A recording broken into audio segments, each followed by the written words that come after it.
नमस्कार दोस्तों, क्या 2024 में भाजपा का खेल खत्म हो जाएगा? क्या कांग्रेस बना लेगा अपनी सरकार? आज हम सी वोटरों के माध्यम से लोकसभा चुनाव का सर्वे देखने वाले हैं। आपको बता दें दोस्तों, लोकसभा चुनाव 2024 में होने वाले हैं। इससे पहले देश की तमाम पार्टियां कमर कस रही लोकसभा चुनाव लड़ने के लिए अभी से तैयारी में लग चुकी है। आपको बता दें दोस्तों, यह चुनाव देश का सबसे बड़ा चुनाव माना जाता है। देश में दो ही पार्टियों की मुख्य रूप से टक्कर होती है, कांग्रेस और बीजेपी की। देखना यही होगा, क्या इस बार कोई नई पार्टी टक्कर दे सकती है या कांग्रेस और बीजेपी की मुख्य रूप से टक्कर देखी जाएगा। आपको बता दें दोस्तों, कांग्रेस ने छोटी छोटी पार्टियों को लेकर एक महागठबंधन बनाया है बीजेपी को हराने के लिए। अब देखना यही होगा, क्या बीजेपी को हराकर राहुल गांधी रच देगा इतिहास और राहुल गांधी बन जाएंगे देश का प्रधानमंत्री। दोस्तों, लोकसभा सीटों की बात कर लेते हैं। लोकसभा की कुल 543 सीटें हैं। अगर किसी भी पार्टी को सरकार बनानी है तो उस पार्टी को 272 सीट जीतनी होगा, तो उस पार्टी की सरकार बन जाएगा। आखिर देखना यही होगा दोस्तों, सी वोटरों के माध्यम से किस पार्टी को बढ़त मिल रही और किस पार्टी को नुकसान का सामना करना पड़ सकता है। दोस्तों, अगर आप पहली बार हमारे चैनल पर आए हो तो चैनल को सब्सक्राइब जरूर कर लेना और वीडियो अच्छी लगे तो वीडियो को लाइक कर देना और कमेंट करके अपनी राय ज़रूर देना 2024 में किस पार्टी की बन रही सरकार। तो सबसे पहले हम बात कर लेते हैं उत्तर प्रदेश की। उत्तर प्रदेश में कुल लोकसभा की 80 सीटें, 80 में से बीजेपी को 30 सीट मिलती दिखाई दे रही और महागठबंधन कांग्रेस को 40 सीट मिलती दिखाई दे रही। अगले राज्य की बात कर लेते हैं दिल्ली की। दिल्ली में कुल लोकसभा की 7 सीटें, 7 में से बीजेपी को 1 सीट मिलती दिखाई दे रही और कांग्रेस महागठबंधन को 6 सीट मिलती दिखाई दे रही। अगले राज्य की बात कर लेते हैं कर्नाटक की। यहाँ पर कुल लोकसभा की 28 सीटें, 28 में से बीजेपी को 18 सीट मिलती दिखाई दे रही और कांग्रेस महागठबंधन को 10 सीट मिलती दिखाई दे रही। अगले राज्य की बात कर लेते हैं महाराष्ट्र की। यहाँ पर कुल लोकसभा की 48 सीटें, 48 में से बीजेपी को 20 सीट मिलती दिखाई दे रही और कांग्रेस को यहाँ पर 28 सीट मिल सकती है। अगले राज्य की बात कर लेते हैं पश्चिम बंगाल की। यहाँ पर कुल लोकसभा की 42 सीटें, 42 में से बीजेपी को 15 सीट मिल सकती है और महागठबंधन को 17 सीट मिल सकती है। अगले राज्य की बात कर लेते हैं हिमाचल प्रदेश। यहाँ पर कुल लोकसभा की 4 सीटें, 4 में से बीजेपी को 2 सीट मिल सकती है और कांग्रेस को भी 2 सीट मिल सकती है। अगले राज्य की बात कर लेते हैं आंध्र प्रदेश की। यहाँ पर कुल लोकसभा की 25 सीटें, 25 में से बीजेपी को 15 सीट मिल सकती है और कांग्रेस महागठबंधन को 10 सीट मिल सकती है। अगले राज्य की बात कर लेते हैं बिहार की। यहाँ पर कुल लोकसभा की 40 सीटें, 40 में से बीजेपी को 10 सीट मिल सकती है और कांग्रेस महागठबंधन को 30 सीट मिल सकती है। अगले राज्य की बात कर लेते हैं तमिलनाडु की। यहाँ पर कुल लोकसभा की 39 सीटें, 39 में से बीजेपी को 10 सीट मिल सकती और कांग्रेस महागठबंधन को 29 सीट मिल सकती है।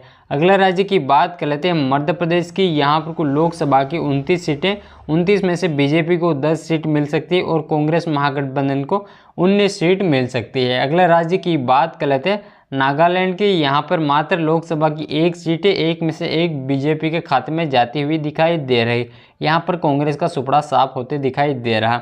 अगले राज्य की बात कर लेते हैं गुजरात में। गुजरात में कुल लोकसभा की 26 सीटें, 26 में से बीजेपी को 15 सीट मिल सकती है और कांग्रेस महागठबंधन को 11 सीट मिल सकती है। अगला राज्य की बात कर लेते हैं राजस्थान की। राजस्थान में कुल लोकसभा की 25 सीटें, 25 में से बीजेपी को सीट मिल सकती है और कांग्रेस महागठबंधन को 16 सीट मिल सकती है।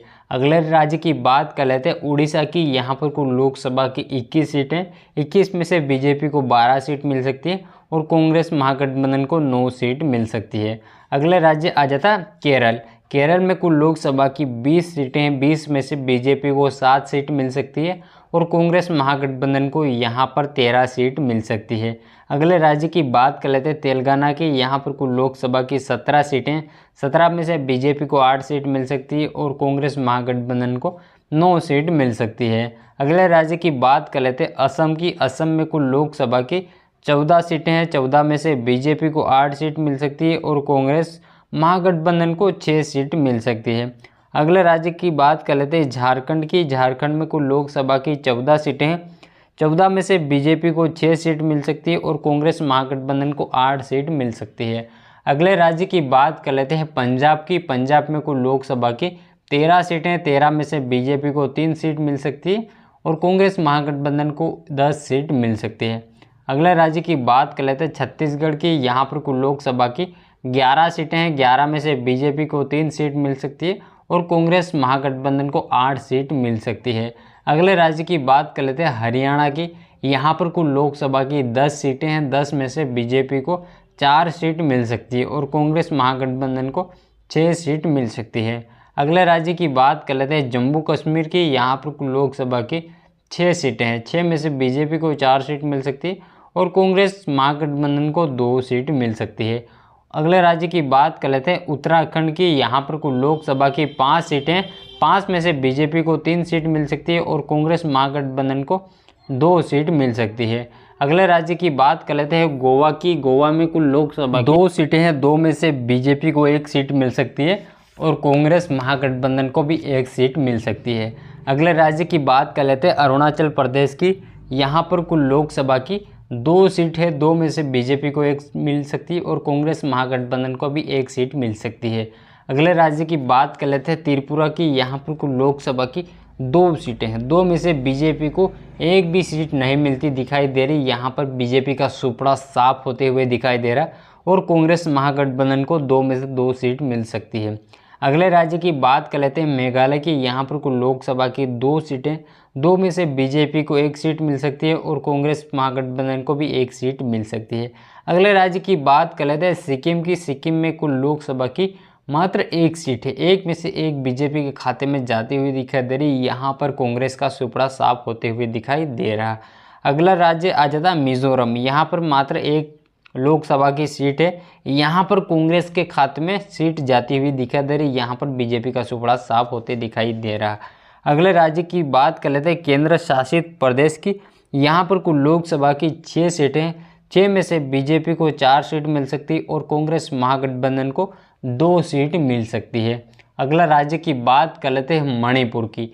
यहाँ पर कुल लोकसभा की 2 सीटें हैं, 2 में से 2 कांग्रेस के खाते में जाती हुई दिखाई दे रही। यहाँ पर बीजेपी का सुपड़ा साफ होते हुए दिखाई दे रहा।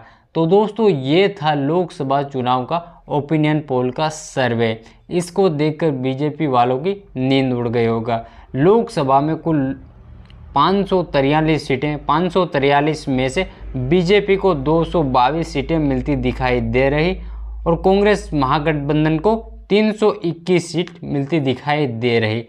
तो सी वोटरों के माध्यम से कांग्रेस अपनी सरकार बना रही है केंद्र में। तो अगले वीडियो में जल्दी मिलते हैं, तब तक के लिए जय हिंद जय भारत। अगर दोस्तों आपने चैनल को सब्सक्राइब नहीं किया तो चैनल को सब्सक्राइब जरूर कर लेना, बीच में सब्सक्राइब लिखा हुआ मिल जाएगा। अगर आपका हिंदी में हो तो सदस्य ले लिखा हुआ मिल जाएगा, उसको दबा देना, क्योंकि जब भी मैं वीडियो अपलोड करूं तो सबसे पहले आपके पास वीडियो आए और आप देख लो। और कमेंट करके अपने राय ज़रूर देना किस पार्टी की सरकार बन रही। तो अगले वीडियो में जल्दी मिलते हैं, तब तक के लिए जय हिंद जय भारत, वंदे मातरम।